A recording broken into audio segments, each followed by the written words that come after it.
The rain hammered against the windows of the Chicago Tribune building as Eleanor Vance stared at the crime scene photographs spread across her desk. October 1925 had brought more than just autumn chill to the city.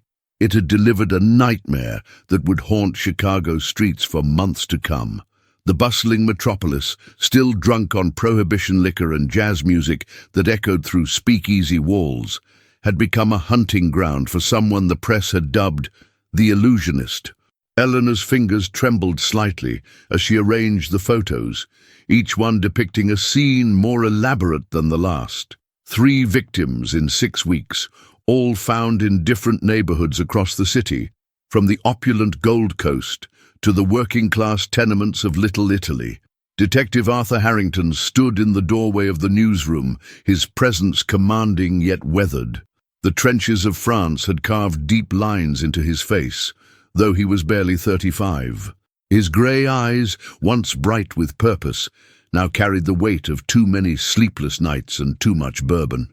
The Tribune's editor had called him here against his better judgment, insisting that collaboration with the press might help solve what was quickly becoming Chicago's most notorious case. Arthur despised journalists, viewing them as vultures feeding on tragedy, but Eleanor Vance was different. She had a reputation for tenacity that matched his own, and more importantly, she had connections throughout the city that even the police couldn't access. "Miss Vance," Arthur's voice cut through the newsroom's chaos like a blade. "I understand you've been conducting your own investigation." Eleanor looked up, meeting his gaze without flinching. She had expected hostility. Most men in his position would see her as nothing more than a nuisance, a woman playing at a man's game. "Detective Harrington," she replied, standing to her full height, which still left her a head shorter than him. "I've been doing what any good journalist would do, seeking the truth, something your department seems to be struggling with." The tension between them was palpable, but beneath it lay a mutual recognition of competence. Arthur had read Eleanor's articles. They were sharp, insightful, and demonstrated an understanding of criminal psychology that surprised him. Eleanor, for her part, knew of Arthur's reputation, the decorated war hero who had solved more cases in 3 years than most detectives managed in a decade. Yet here they both stood, equally frustrated by their inability to make sense of the illusionist's pattern. "The victims have nothing in common," Arthur said, moving closer to examine the photographs on her desk. "Different ages, social classes, occupations. Margaret Walsh was a socialite, Antonio Benedetti a dock worker, and Sarah Chen ran a laundry in Chinatown." Eleanor nodded, pulling out her notebook. "But they all disappeared on Tuesday nights and were found exactly 72 hours later. The killer is precise, methodical. And then there are the playing cards. Each victim had been found with a playing card placed deliberately on their chest, the Queen of Hearts, the Jack of Spades, and the King of Diamonds. The police had kept this detail from the public, but Eleanor's sources ran deep. "You know about the cards," Arthur stated rather than asked, a hint of respect creeping into his voice. "How?" "I protect my sources, detective, just as I'm sure you protect yours," Eleanor replied, allowing herself a small smile. "But I'll share what I know if you're willing to work together, officially or otherwise." Arthur considered this. Commissioner Davies would have his badge if he knew Arthur was sharing case details with a reporter, but they were at a dead end.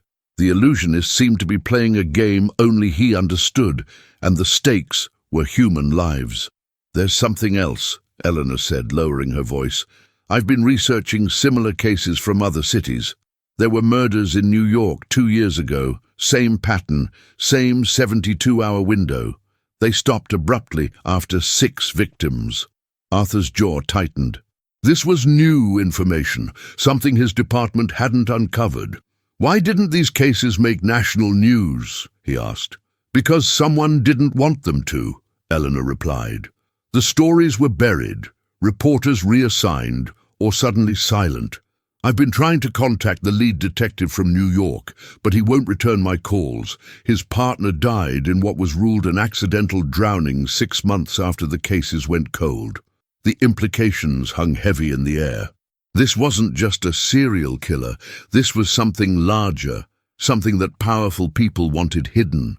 Arthur felt the familiar surge of determination that had kept him alive in the trenches. "We need to be careful," he said. "If you're right, we're not just hunting a killer. We're potentially exposing something that people have killed to keep quiet." Eleanor gathered the photographs, her movements deliberate and careful. "Then we'd better find the illusionist before he finds us, Detective. Because I have a feeling we've already attracted his attention."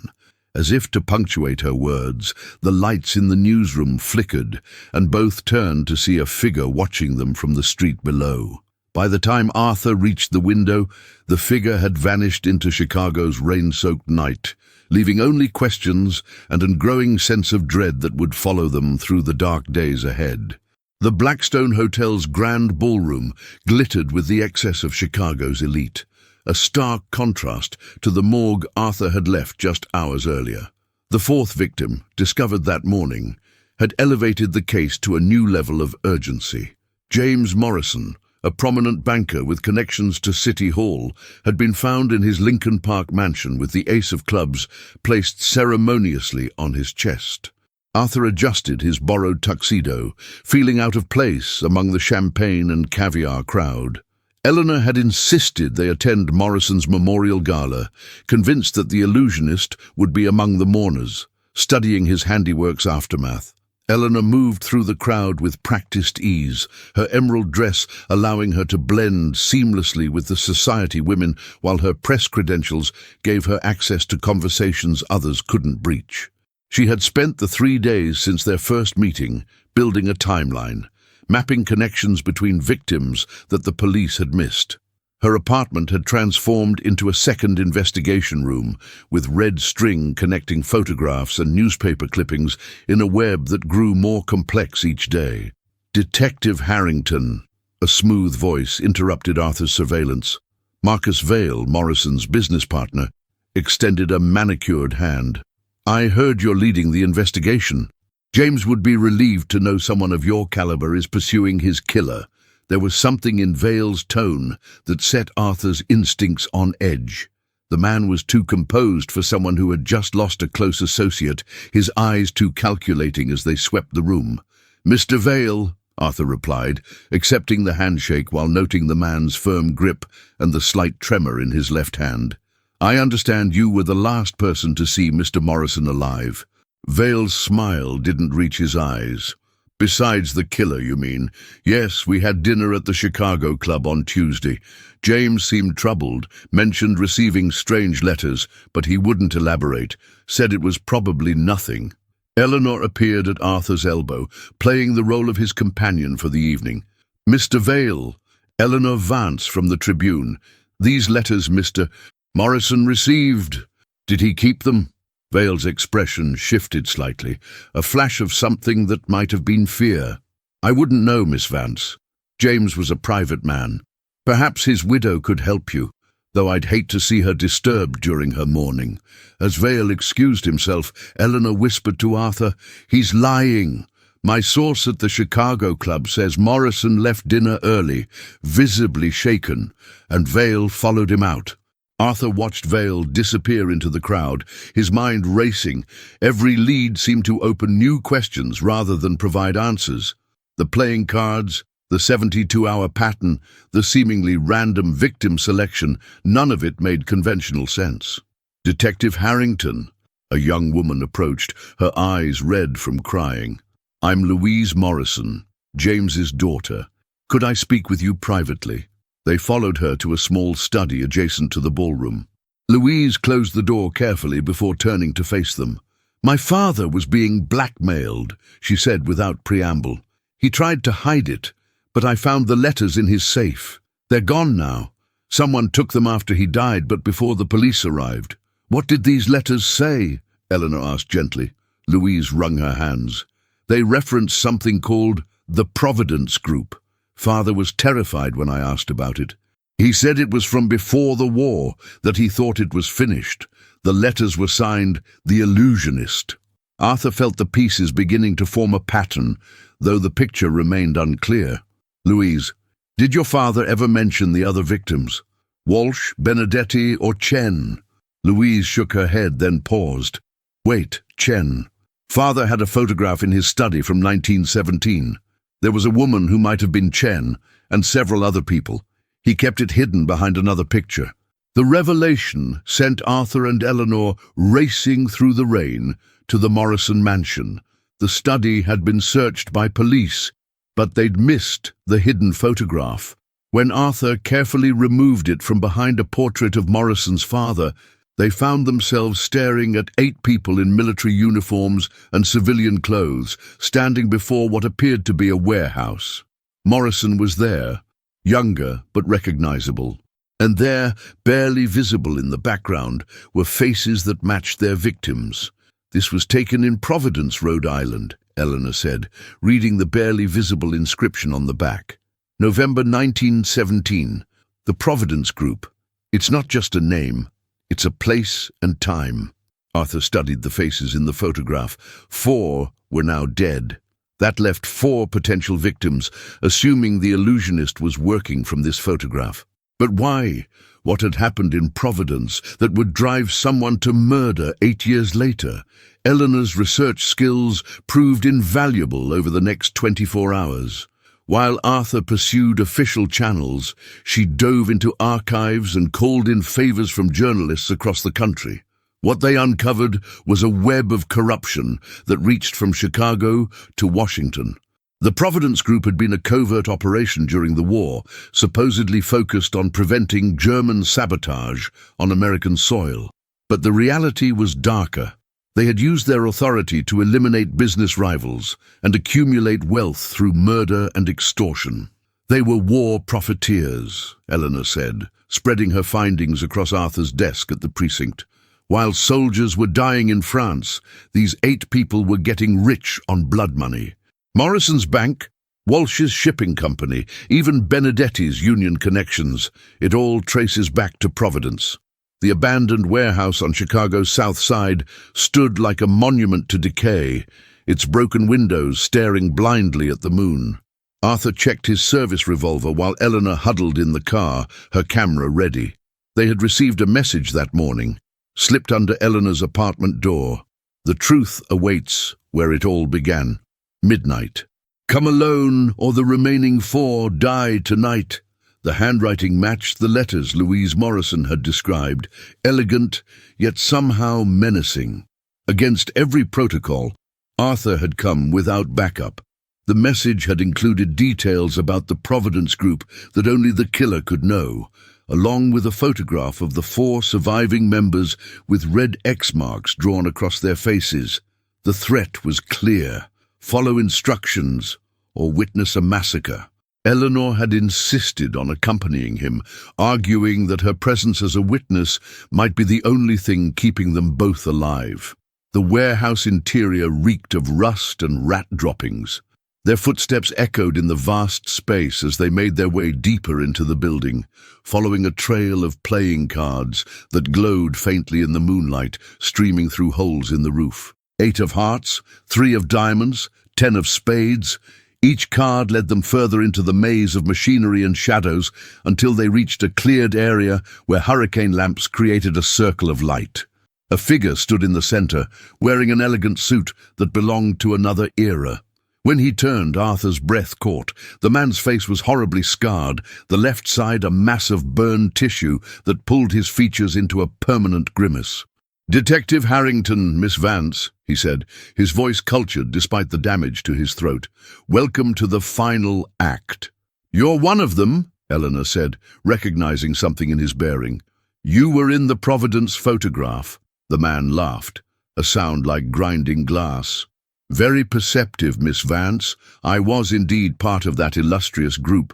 Lieutenant Theodore Marsh, at your service, though I prefer the illusionist now. A name your colleague so thoughtfully provided." "Why?" Arthur asked, his hand hovering near his weapon. "Why kill your own associates?" Marsh's good eye blazed with fury. "Associates? Is that what we're calling them now? They were meant to be patriots, Detective. We were tasked with protecting America from enemy agents. Instead, they turned it into a criminal enterprise. When I objected, when I threatened to expose them, they tried to silence me permanently." He gestured to his ruined face.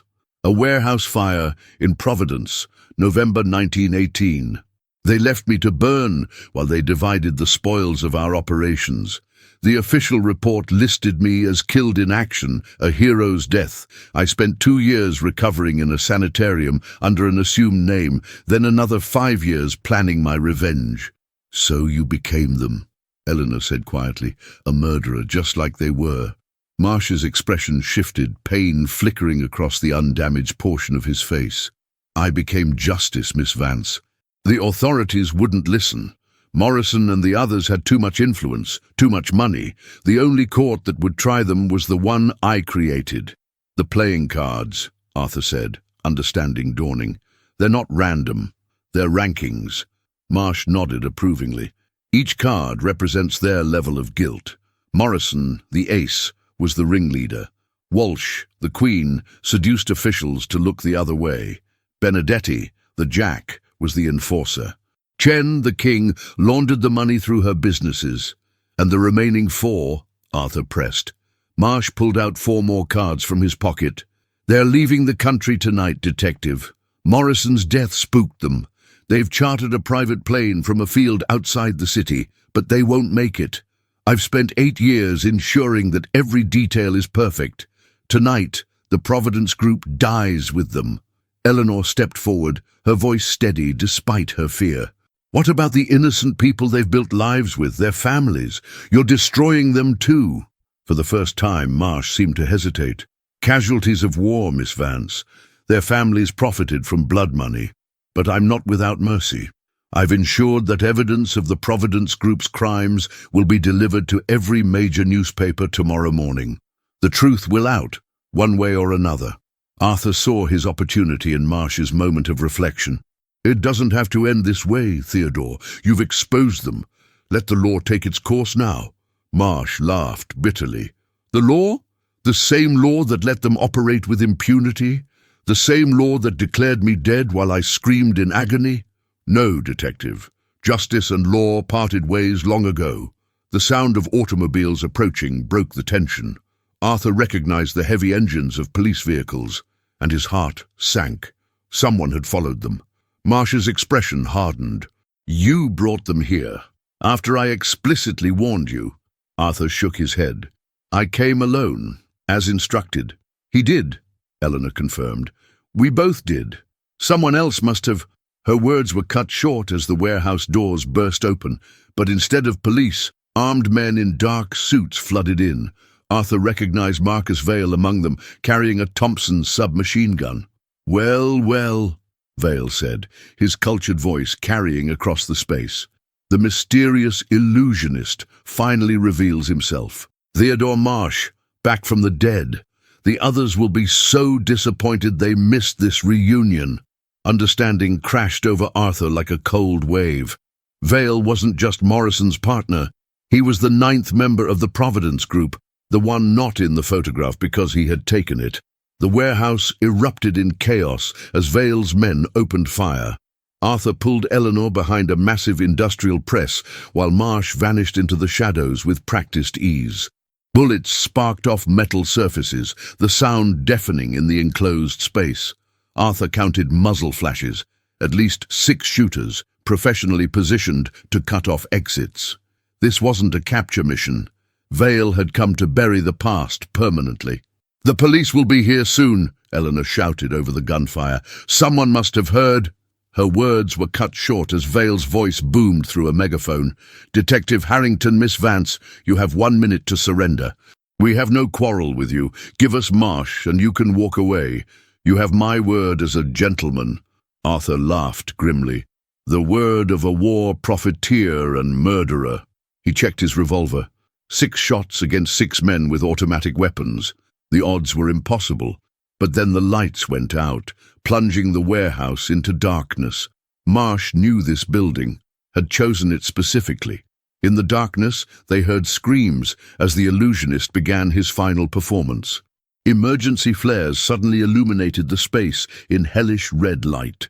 Two of Vale's men were already down, playing cards pinned to their chests with throwing knives.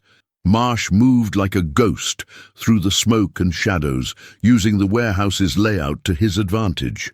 Arthur saw their opportunity. "The loading dock," he whispered to Eleanor. "There's an exit through the old coal chute." They moved carefully through the chaos, Arthur leading with his weapon raised. A figure loomed out of the smoke, one of Vale's gunmen. Arthur's shot took him in the shoulder, spinning him around. They kept moving, Eleanor documenting everything with her camera despite the danger. This was the story of the decade, and she was determined to record it. Vale's voice had lost its cultured calm. "Burn it down, burn the whole place, just like Providence." Arthur heard the splash of gasoline, smelled its sharp odor mixing with cordite and fear. History was repeating itself, but this time Marsh wouldn't be the only victim. They had minutes before the warehouse became an inferno. Through the smoke, Arthur saw Vale making for an exit, abandoning his remaining men.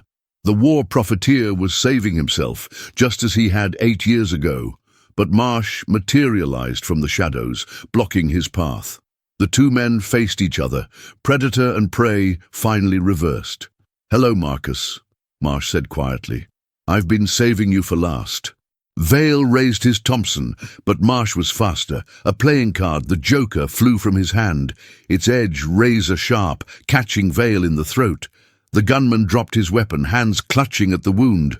"You were never part of the group," Marsh said, approaching slowly. "Just our photographer, our documenter. But you were the worst of us all. You kept the evidence, used it for blackmail, built your empire on our sins." "The others," Vale gasped, blood bubbling from his lips. "They're already dead. Took care of them tonight. Couldn't risk them talking." Marsh's expression shifted from triumph to horror. He had been robbed of his complete revenge by the very corruption he sought to destroy. Vale collapsed, the Joker card still protruding from his throat, a fitting end for the wild card in the deck. Fire began spreading across the warehouse, fed by the gasoline Vale's men had spread. Arthur grabbed Eleanor's arm. "We need to leave now." But she pulled away, moving toward Marsh. "Theodore, come with us. It's over. You've won."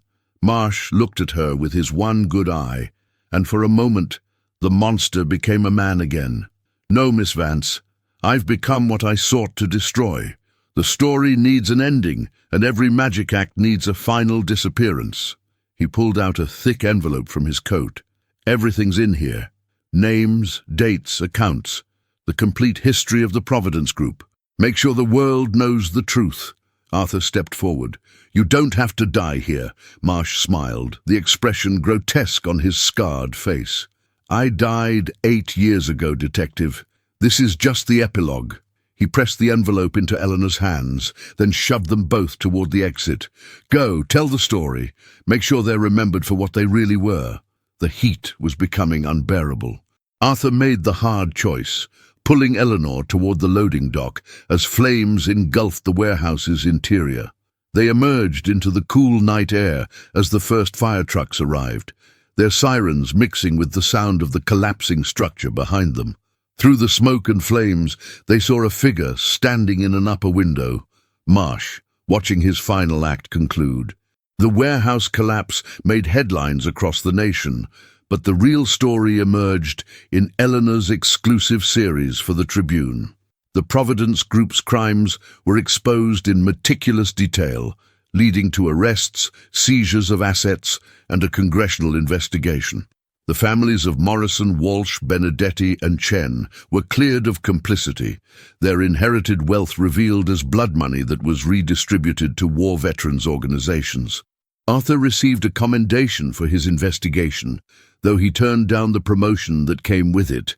The case had changed him, shown him that justice and law were indeed separate entities that sometimes aligned but often diverged.